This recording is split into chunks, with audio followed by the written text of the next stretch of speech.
प्यारे बच्चों, आज के इस वीडियो में हम आपको पढ़ाएंगे हाई स्कूल मैथ से बहुत ही इम्पोर्टेंट पहले चैप्टर के प्रश्न हैं। इन प्रश्नों को आप बड़े ध्यान से पढ़ेंगे और आपके समझ में 100% आएगा, ये मेरी गारंटी है। फिलहाल वीडियो को फुल वॉच करेंगे और तभी आपके समझ में आएगा।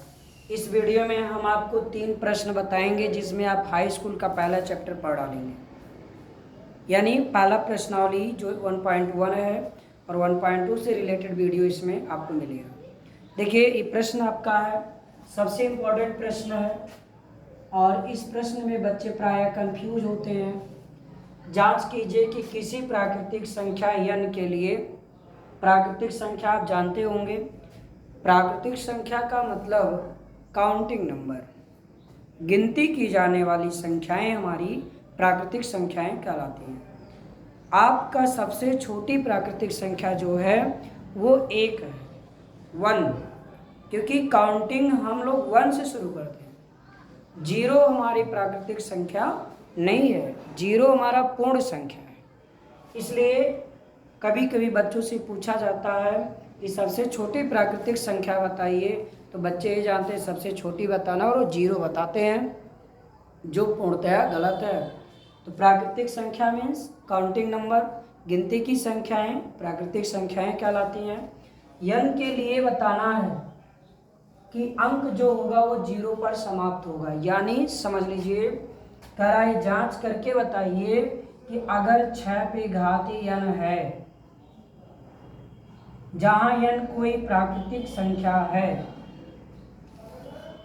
यानी पूर्ण संख्या नहीं है, 1 से लेकर कोई भी नंबर है, तो आपको ये बताना है जो अंक होगा वो 0 पर समाप्त होता है कि नहीं होता है, ये आपको बताना है। तो हम ध्यान देंगे, आप ये जानते होंगे कि अगर कोई भी अंक 0 पर समाप्त हो रहा है, कोई भी संख्या, उसका अंतिम अंक 0 है, या ये संख्या यदि 0 पर समाप्त होगी तो इसके वैल्यू में अंत में 0 आना चाहिए, तभी तो 0 पे समाप्त होगी। जैसे 0 पे समाप्त होने का मतलब 60 हो जाए, 360 हो जाए, ऐसा होना चाहिए कुछ। 0 आने का मतलब उस नंबर के अंत में 0 आएगा, तो वह नंबर हमारा लास्ट में 0 देगा। तो आपको ये समझ में आएगा कि अगर 6 पावर n, ये नंबर हमारा जो भी नंबर इधर आए और लास्ट में 0 हो, अगर ऐसी संख्या आती है तो आपको कंफर्म होना चाहिए कि ये संख्या 5 से डिविजिबल होगी, 5 से ये नंबर कट जाएगी। आप जान लीजिए किसी भी संख्या के अंत में अगर 0 है या 5 है, इन दोनों में से कोई भी अंक आता है अंतिम में, तो वह नंबर 5 से डिविजिबल होती है, यानी वो नंबर हमारी जो होगी 5 से डिविजिबल होगी, 5 से कट जाएगी। कोई भी नंबर आप ले लीजिए, अंतिम में 5 रख दीजिए, 9, 8, 7, 7 कुछ भी रखिए, लास्ट में 5, ये आप बेहिचक 5 से भाग करिए, 5 से कट जाएगा, 0 आएगा रिमाइंडर। तो 0 किसी के अंत में आप चेक कर सकते हैं, वह भी आपका 5 से डिविजिबल होता है। तो आपके समझ में आ चुका होगा कि अगर 6 पावर n संख्या हमारी 0 अंक पर समाप्त होती है तो 5 से वो कट जाएगी। अब कोई नंबर अगर 5 से कटती है तो उसके फैक्टर में 5 होते हैं, ध्यान से सुनिएगा, तभी आप इसका पूरा कंक्लूजन समझ लेंगे, रीजन आपको समझ में आ जाएगा। अगर हमारा नंबर मान लीजिए 25 5 से कटता है तो 25 के अभाज्य गुणनखंड में 5 होगा, ये समझ लीजिए। तो जो भी नंबर जिस नंबर से कटती है वो उसके गुणनखंड में आता है। तो 6 पावर n जो हमारा है, सॉल्यूशन में मैं बता रहा हूं, 6 पावर n, इसको हम अभाज्य गुणनखंड करेंगे, 2 × 3 पावर n होगा, जहाँ पे 2 पे घाते n और 3 पे घाते n प्राप्त हो रहा है। हमारे ये अभाज्य गुणनखंड 2 और 3 मिल रहे हैं, क्या मिल रहे हैं, 2 और 3।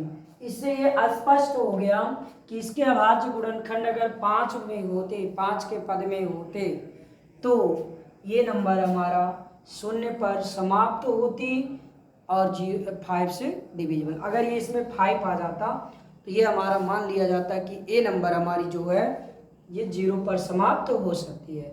5 से नहीं डिविजिबल है, 5 से डिविजिबल नहीं है, तो 0 पर ये समाप्त नहीं होगी। तो आप कह सकते हैं, यहाँ लिखेंगे के अभाज्य गुणनखंडों में 2 और 3 हैं। इससे स्पष्ट है कि यह 5 से डिविजिबल नहीं है और दी गई संख्या 0 पर समाप्त नहीं होगी। बस इतना बताना है। अब आइए अभाज्य गुणनखंड की बात करता है प्राइम फैक्टराइजेशन मेथड। 156 के हमें गुणनखंड निकालने हैं, बहुत आसान है। 156 का ऐसे फैक्टर कर डालिए। सबसे पहले 2 से शुरू करिए, 2 से 2 7 14, 1 बच गया, 2 8 16, 2 3 6, 1 18, 2 9 18, 9 3 12, 3 से 3 1 कम 3, 3 3 का 9, 13 1 कम 13। अभाज्य गुणनखंड एक सबका होता है, 1 गुणे 2 गुणे 2 गुणे 3 फिर गुणे 13। ये इसके अभाज्य गुणनखंड हो गए, ये आंसर हो गया। ऐसा कोई भी सवाल अगर है तो आप प्राइम फैक्टर कर सकते हैं, अभाज्य गुणनखंड निकाल सकते हैं। अब 15 21 का अभाज्य गुणनखंड विधि से में ऐसा निकालना है, HCF निकालना है। यह भी इजी है, समझ लीजिए। इसका फैक्टर कर लीजिए, इसका कर लीजिए, इसका कर लीजिए। चलिए किया जाए। तो पहले 12 का, तो 12 का होगा 2 छक्का 12, 2 3 6, 3 1 कम 3। यहाँ लिखेंगे चूँकि 12 इक्वल 1 इंटू 2 इंटू 2 इंटू 3। ऐसे आप 15 का कर दीजिए, 15 का करिए तो 2 से नहीं कटेगा, 3 5 15 और 5 1 कम 5, यानी ये आपका आ गया 15 का 1 गुणे 3। जो जिसमें है उसके नीचे राइट करिए, क्योंकि हम लोग कॉमन लेना है। हाईएस्ट कॉमन फैक्टर, नाम से सुन लीजिए।